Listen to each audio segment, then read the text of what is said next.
Yo creo que habéis apuntado muchos debates y ahora es vuestro turno si queréis seguir con alguno, plantear alguna duda, algún comentario.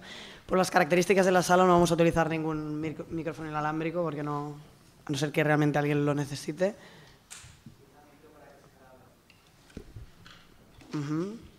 Vale, me he inventado un poco lo que acabo de decir. De hecho, me han recomendado que no lo hagamos. Y si queréis lo probamos, pero me han dicho que el micro da un poco de problema, que se corta. Bueno, yo tomo el turno de palabra si alguien quiere intervenir. Ampar. ¿Funciona? Sí, funciona. Sí. Simplemente para agradeceros el que hayáis montado estas jornadas y sobre todo esta mesa de hoy. O sea, es un lujo de mesa que yo no sé si la habéis grabado. Sí, porque sería extraordinario el poder reflexionar más pausadamente sobre lo que habéis dicho. Pero de verdad agradecer esta mesa, muy sinceramente. Gracias. Ahmed. Bueno, gracias a los tres ponentes, que me han gustado muchísimo las tres ponencias, y me gustaría aportar una reflexión sobre ese discurso de no somos enfermos mentales, ¿no? Que está claro que todos luchamos para que se retire la categoría del DSM de la CIE, pero luego dentro del activismo para la despatologización y cuando estamos en las mesas, en espacios de debate, yo también participo en la campaña STP 2012, muchas veces nos encontramos con esa contradicción de decir, bueno, nosotros como personas trans no somos enfermos mentales, y entonces, ¿qué pasa con todas las demás personas que tienen un diagnóstico psiquiátrico, ¿no? Entonces, yo creo que hay ahí un punto muy importante de vincular la lucha por la despatologización con una lucha más amplia, de una crítica del sistema psiquiátrico y del sistema nosológico del que habéis hablado, ¿no? Y de hecho, el criterio de malestar, bueno, cuando dicen ahora de justificar la permanencia del trastorno de identidad de género en el DSM y en la CIE, dicen, bueno, por el tema del malestar, que también está en otras categorías psiquiátricas, ¿no? Y yo siempre me pregunto cómo se justifica eso y cómo se distingue un malestar social de un malestar supuestamente intrínseco a la persona, ¿no? Entonces yo creo que ahí hay también un campo de debate muy interesante, ¿no?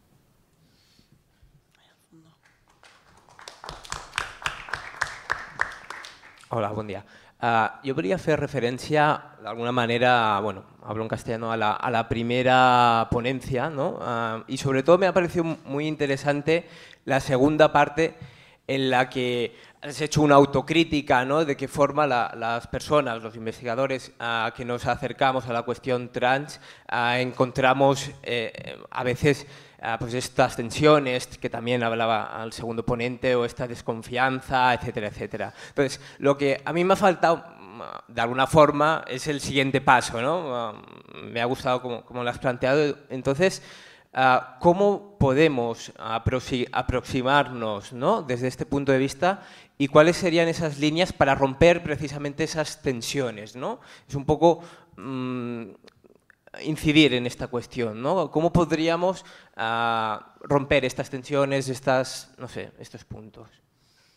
Gracias. Muchas gracias. No tengo la respuesta, pero podemos ensayar, ¿no? Algo. Por un lado, desde mi punto de vista, no solo en relación a lo trans, la transgresión no es la meta política.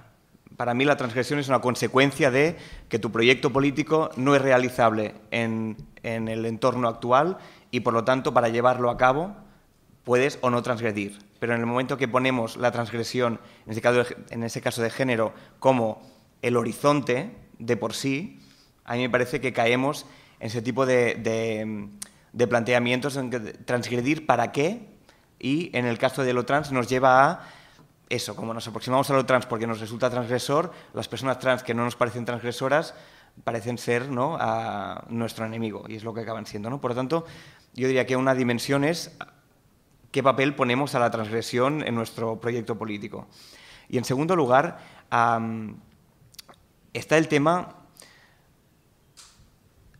que me parece criticable de entender lo trans como simplemente metafórico, como una idea, ¿no?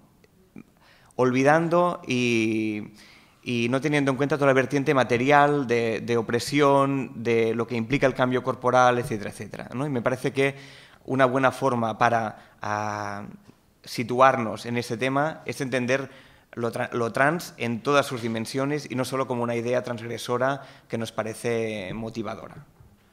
A mí es lo que se me ocurre. Antar, ¿quieres añadir algo?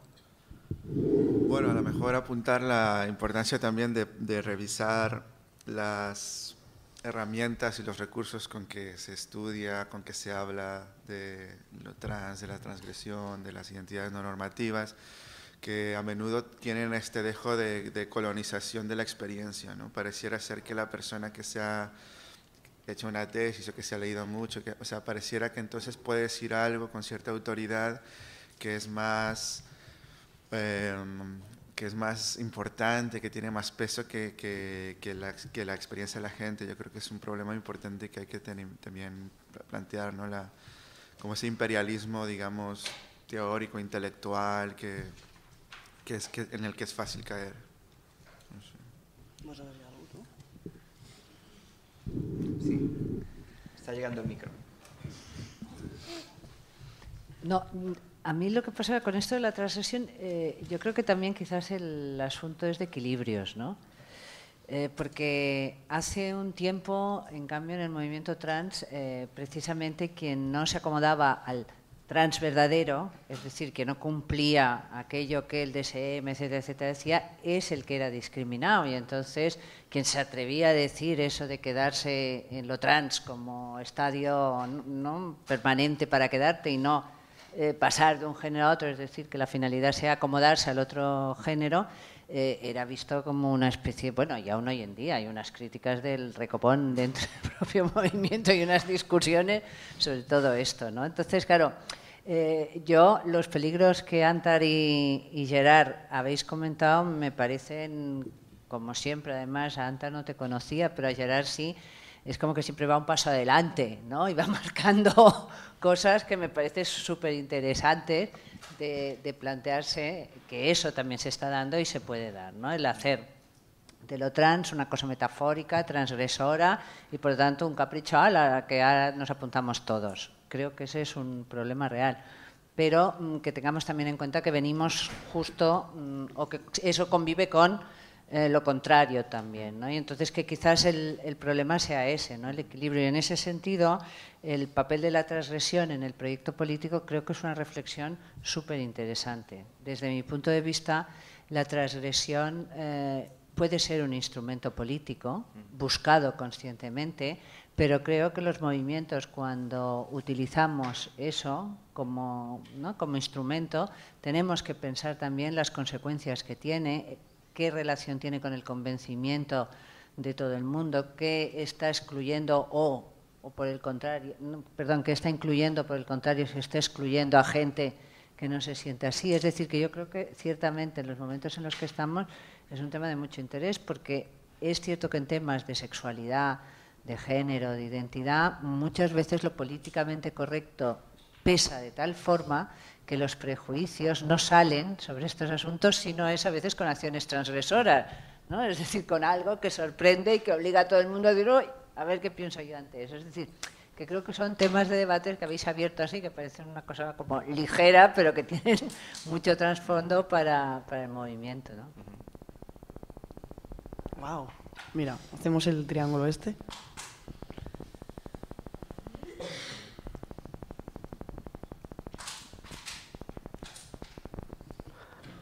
Hola, bon dia a tothom.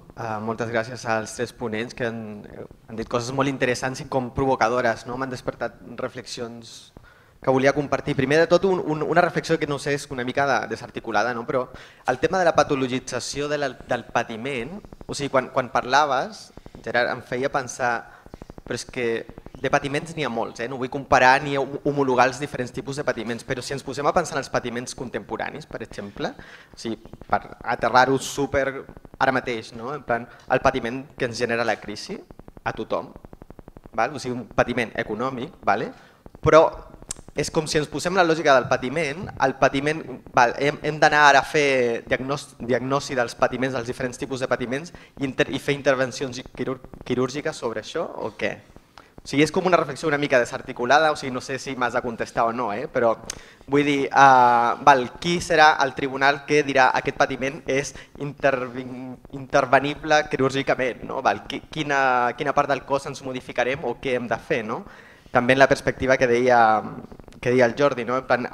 No es pensa es fa des d'una perspectiva individualitzadora i no des d'un patiment generat per un context social. Jo crec que aquí hi ha una branca d'anàlisi que és molt interessant de seguir aprofundint.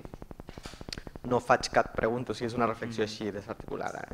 I l'altre que m'he sentit bastant interpretat pel que has dit tu, Antar, perquè me siento interpelado como investigador, entre comillas, que no está directamente en el tema, pero vinculado de alguna manera por la tesis y todo esto, ¿no? Y he interpretado tu ponencia como una suerte de harakiri de los teóricos, de los que estamos un poco vinculados, que sois vosotros, y soy yo, y somos algunos de los que estamos aquí. Entonces, es como, está bien hacer un harakiri, y me parece súper necesario porque el peligro de sentirse vanguardia o de sentirse ocupando ciertos espacios de autoridad, para usar la palabra, creo que es muy tentador.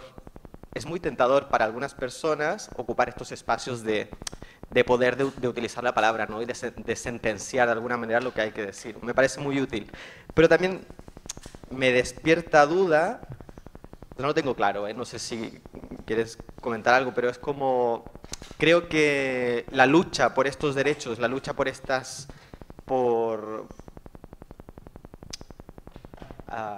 no sé qué palabra usar porque cualquier palabra que use será utilizada en mi contra.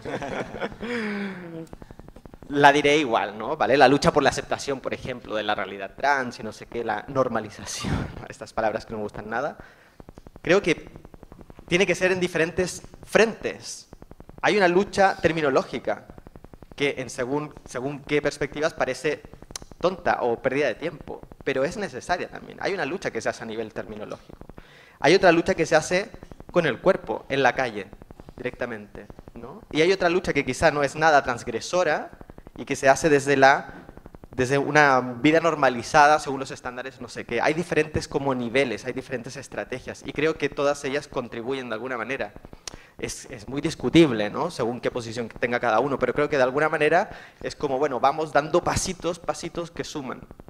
El harakiri en el que yo me he sentido identificado, me parece necesario, pero pese a eso creo que también es necesario este rol. Es necesario que haya personas como vosotros que podáis articular estas ideas y compartirlas, porque no todo el mundo tiene esa capacidad. Quien ha hecho una investigación y ha entrevistado a 30 usuarios y puede sacar una conclusión, pues esto también es necesario. Entonces creo que quizá no estoy tan de acuerdo con el harakiri, o sea, sí pero no, pero bueno, en fin, solo eso, gracias. Si us sembla bé, fem les dues intervencions més i contesteu. Vale. Joana?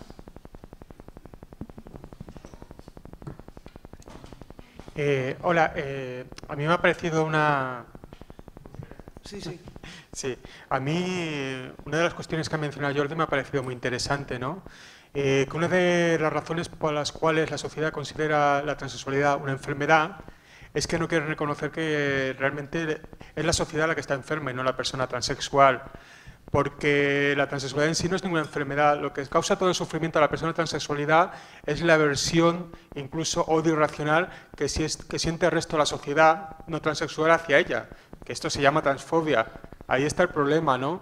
Entonces, claro, es muy fácil decir, vale, nosotros somos los enfermos, vale, pero somos la mayoría, así que como vosotros que sois la minoría los transexuales, entonces convertiremos la transexualidad en una enfermedad para no reconocer la nuestra y no cambiar la sociedad. Así daremos un tratamiento y dejar de ser transgresor y serás un hombre o una mujer normal, ¿no? Y el problema solucionado, pero realmente los enfermos son ellos.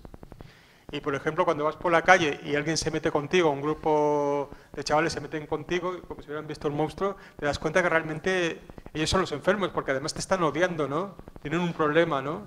Es muy astuto esto que hace la sociedad, ¿no? Convirtiendo la transexualidad en una enfermedad para negar su transfobia.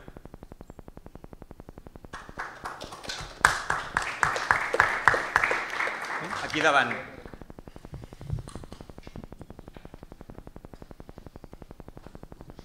Joana, m'ha semblat fantàstic aquest plantejament, és una mica el que volia encetar. Jo em volia fer referència al que ha comentat la companya. D'entrada, comentar que és molt important el treball que feu, perquè penso que hem de tenir aquestes eines. Ens heu d'aportar aquest material per rebutjar les agressions, però m'ha semblat molt encertat el que comentava aquesta companya pel fet de que, a veure, el dret a entendre'ns tots com a malalts, està amb el que venia a dir ella, com qüestiones la situació dels que realment, o els altres malalts mentals, quan en el fons jo també sóc dels que reclamo estar boig per poder entendre què està passant, perquè si no, no ho entens. Però jo crec que tot i això, d'aquestes etiquetes, d'aquesta terminologia, hem de tenir clar que les hem de treballar, que hem de treballar amb les etiquetes. Aquestes etiquetes ens les posen i les hem d'usar per rebutjar-les, però que el treball seriós és d'arribar a aquesta cultura patriarcal. Vull dir, no deixem de perdre aquest punt que heu comentat també a la taula.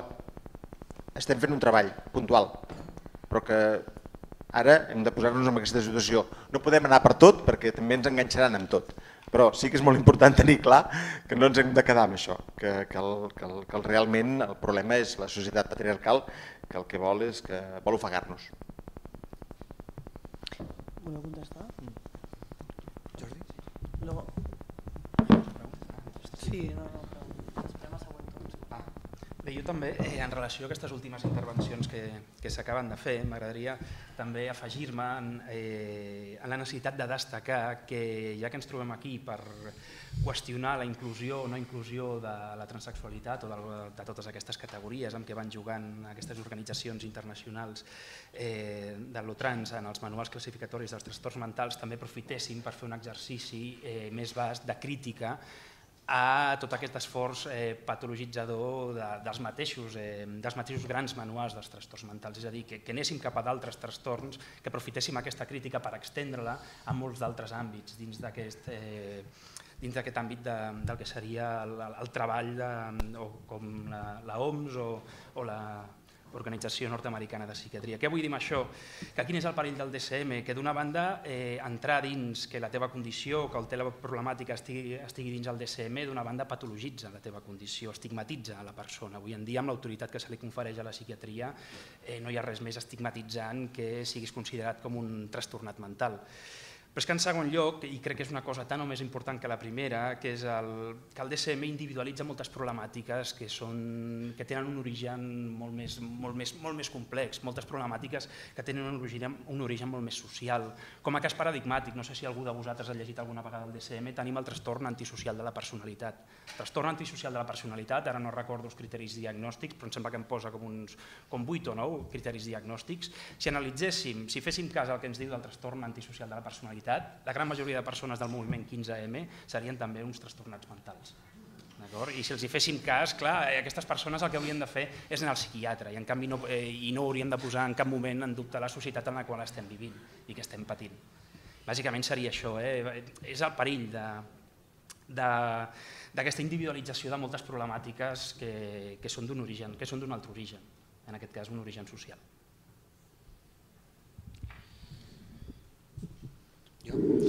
En relación a Rodrigo y a la intervención sobre el abasto de la patologización, yo creo que solo falta esperar el DSM-5, que creo que todos, por algún lado u otro, ya estaremos patologizados, ya no hay que hacer nada, o sea, esperar y ya está.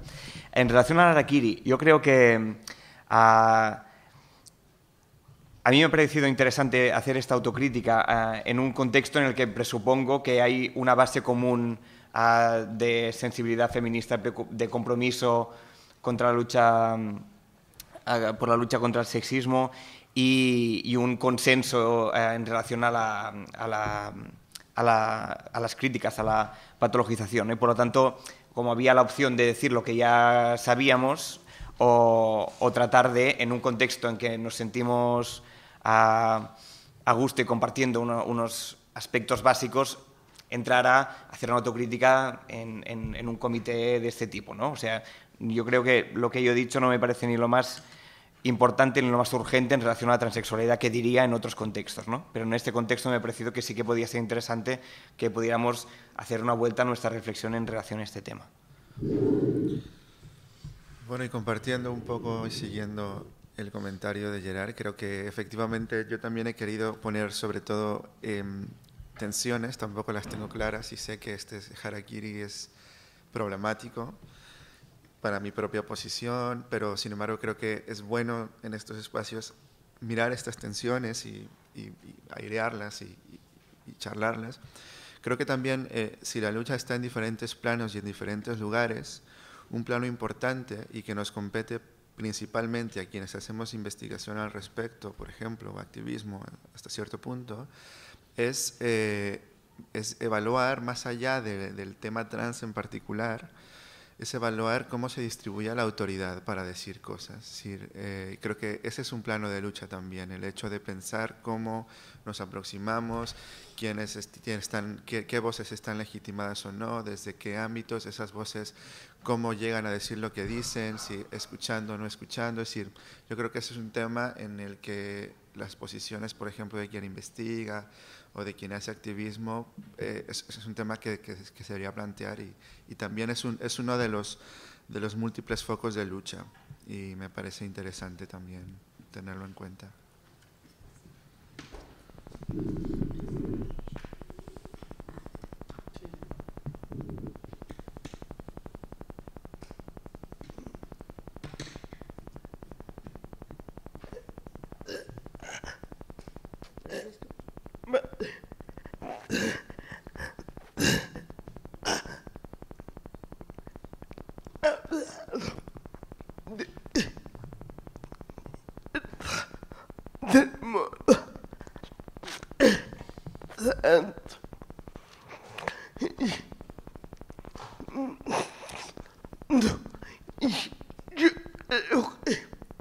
No es el único.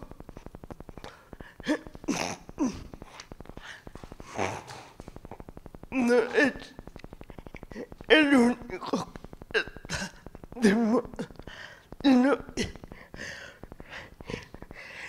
yo creo que estamos en un momento que la sociedad no valora la diferencia, sino que intenta diluir diciendo todos somos diferentes. Muy bien, todos somos diferentes. Sí, pero cuando estamos por un lado o otro, muy mal.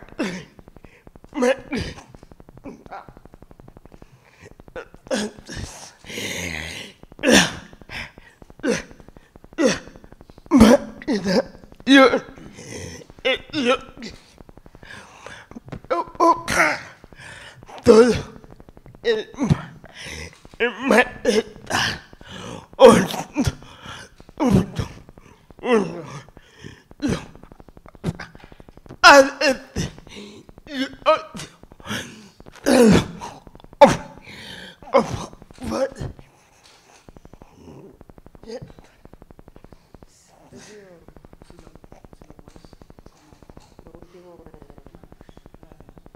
Pues un poco Lato hablaba ¿no? de la moda, ¿no? Y que en realidad es lo que yo entendí, y ahora si no me corregís, que la sociedad intenta como invisibilizar esa diferencia, ¿no? Y provocar marginación. Y lo último... Te voy traduciendo al momento que lo decís porque se me va a la cabeza. Que la sociedad, cuando ve una diferencia, intenta Cuando la sociedad ve una diferencia, intenta apropiársela, ¿no? Apropiársela. y entonces intenta diluir las diferencias. Intenta diluir las diferencias. Diciendo todos somos diferentes, Diciendo todos somos diferentes. pero no acepta realmente la diferencia. Pero no acepta realmente la diferencia.